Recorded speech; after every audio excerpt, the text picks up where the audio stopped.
Al gringo lo conocí en el año 2000. Yo había salido hace poquito de cuarto medio y estaba estudiando Relaciones Públicas en la Santo Tomás de Viña. Yo iba a la iglesia en ese tiempo y con una amiga veníamos de la iglesia un sábado en la tarde y mi amiga me dijo: acompáñame a dejar unos flyers en los hoteles que están aquí a la pasada. Entré a un hotel y me senté en la recepción y ella siguió así como más para adentro para hablar con la gente del hotel, preguntarle si podía dejar los flyers ahí. Y en ese intertanto llegó un gringo y este gringo venía raja curado. Y otro gringo lo traía así como al hombro y entonces buscaron los sillones donde yo estaba sentada y como que lo tiraron ahí y con ese gringo terminé casándome. Entonces esta historia es una historia tan buena porque la red flag estaba ahí, saltaba, decía aquí vengo yo y yo la ignoré. En ese tiempo el gringo había llegado a Chile con la operación UNITAS. Él era un marín, o sea, un infante de marina, y venían a Chile por, no sé, 3 días a hacer un ejercicio militar. El barco en el que venían chocó ahí frente a las costas chilenas y se hundió. Y los gringos se quedaron acá en Chile y esperando otro barco, y ese barco se tardó como un poquito de 2 meses en llegar.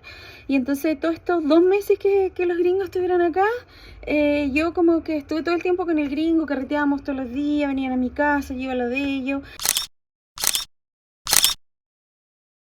Después el gringo se fue a Estados Unidos, o sea, él siguió como su ruta, digamos, y nosotros perdimos contacto.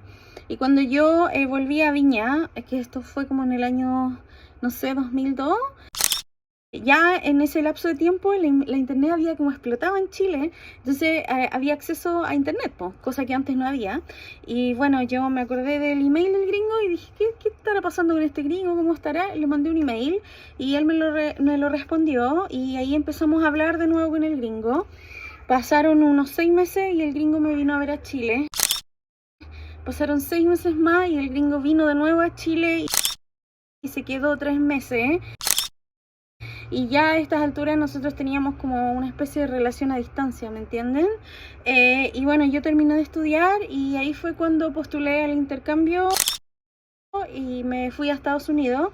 Y la intención de irme era como igual estar más cerca del gringo, pues para que él no tuviera que estar viniendo, no pasaran estos lapsos de tiempo tan grandes entre que nos veíamos. Y también porque yo quería como conocer al gringo en su entorno.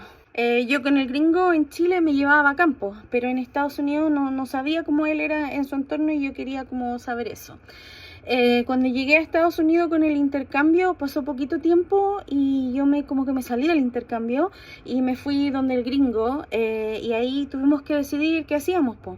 Yo había hueveado tanto con ese intercambio para poder llegar a Estados Unidos, entonces ahí decidimos que para que yo no tuviera que irme de Estados Unidos porque se me iba a terminar la visa, mejor nos casábamos y puta, eso, pues nos casábamos y nos casamos.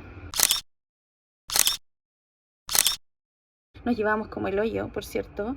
Y el gringo me puso el gorro. Y en esa vez que él me puso el gorro, yo me enteré de que no era la primera vez tampoco. Ahí yo terminé con el gringo, estuvimos 1 año y medio separados.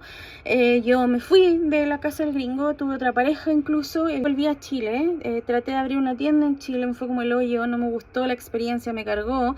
Y volví un poco como triste a Estados Unidos porque sentía que no pertenecía a ningún lugar. Entonces ahí fui a terapia y hablé este sentimiento con la terapeuta y me dijo que a lo mejor en vez de ponerle la energía a encontrar una pareja nueva, a lo mejor era mejor que yo le pusiera esa misma energía en tratar de reconstruir mi relación con el gringo, ayudarle a ir a terapia, etc. Lo encontré que era bastante sensato, no sé por qué.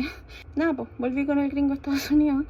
Y de ahí pasaron como yo creo que unos 3 o 4 años más. Y tuve una situación bastante penca con el gringo de violencia y de ahí en adelante yo dije, ya no más, tengo que devolverme a Chile. Pero no podía hacerlo al tiro. Ahí fue cuando decidí ser fotógrafa y yo dije, ya, esta es mi oportunidad para volver a Chile, porque siendo fotógrafa puedo irme y ser fotógrafa en Chile también, o puedo ser fotógrafa en Estados Unidos. Y cuando llegó la pandemia le dije al gringo que me quería devolver a Chile y me dijo que me fuera bien, que chao nomás. Entonces me vine para acá, po. Y en el 2022 yo tuve cáncer y durante el periodo entre el 2020 y el 2022 yo estaba así como iba y venía entre Estados Unidos y Chile, iba y venía con el gringo, nos peleábamos, nos separábamos, nos distanciábamos, me volvía a meter con él, estaba así como era un tumulto de emoción en realidad. En 2022 me dio el cáncer y el gringo se portó como el hoyo, me dejó sola, y yo la verdad es que estaba muy mal, estaba como la wea y no tenía nadie, no tenía ningún apoyo, ¿cachai? Entonces eso para mí fue como ya, no quiero nada más con este loco, y ahí ya terminé de frentón con él, no volvimos a tener ni un remember y yo empecé a trabajar en pos de devolverme a Chile de manera permanente y no estar así yendo y viniendo a Estados Unidos. Y esa es la historia del gringo.